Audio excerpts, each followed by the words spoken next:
When people hear the name Jezebel, they often associate it with a figure from the Bible who is notorious for her wickedness and defiance of God. In the Old Testament, Jezebel was the daughter of Ethbaal, king of Sidon, and the wife of Ahab, king of Israel. Jezebel promoted the worship of false gods in Israel, harassed and killed God's prophets, and arranged for an innocent man to be falsely charged and executed. Jezebel's name has come to symbolize traits such as wickedness, manipulation, and seduction, making it a symbol of female treachery and evil in popular culture. Jezebel is often depicted as a manipulative and controlling figure who influenced her husband, King Ahab, to engage in unrighteous and unjust actions. Her influence over Ahab contributed to the deterioration of moral and spiritual values in Israel. In one of the most notorious episodes associated with Jezebel, she orchestrated the false accusation and execution of Naboth, a vineyard owner, in order to seize his property for her husband. This act of covetousness and murder illustrates her ruthlessness. Jezebel's greatest enemy was the prophet Elijah, who refused to worship Baal. Elijah pronounced the punishment of God upon Israel in the form of a drought that lasted 3 years. James chapter 5 verse 17. A confrontation ensued between Elijah and King Ahab, which resulted in a gathering of all the prophets at Mount Carmel.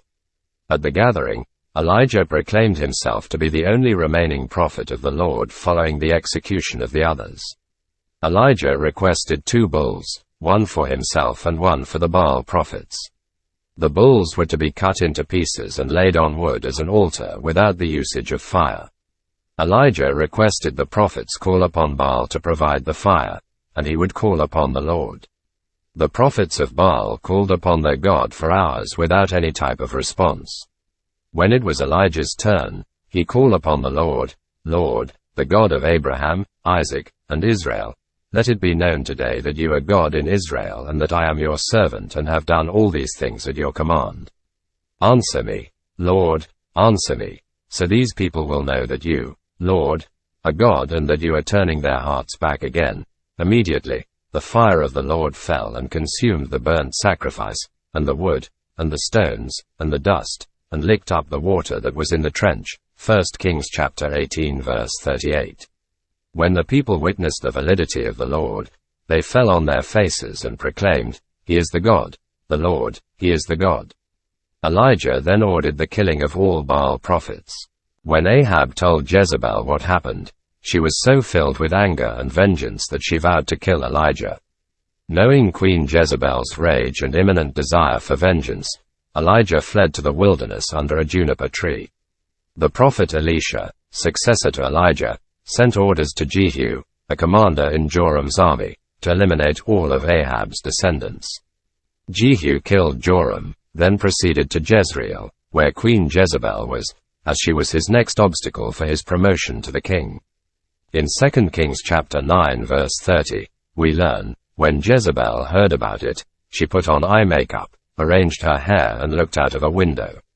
The adornments were not to entice Jehu, but to reflect her majesty, pride, and haughty spirit.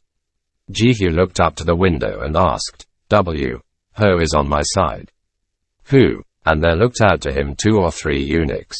"Throw her down," Jehu said. 2 Kings chapter 9 verses 32 to 33.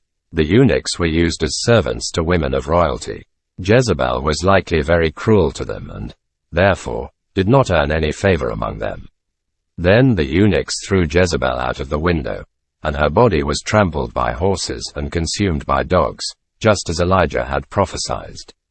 Ironically, Jezebel's pride, selfishness, and greed ultimately led to her demise and death. She used her attraction and affection to gain a place in the government and was able to use her influence to spread the worship of Baal among the people of Israel. However, her pride and spirit to enact vengeance led to her death when her family's judgment was brought to fruition, as promised by the Lord.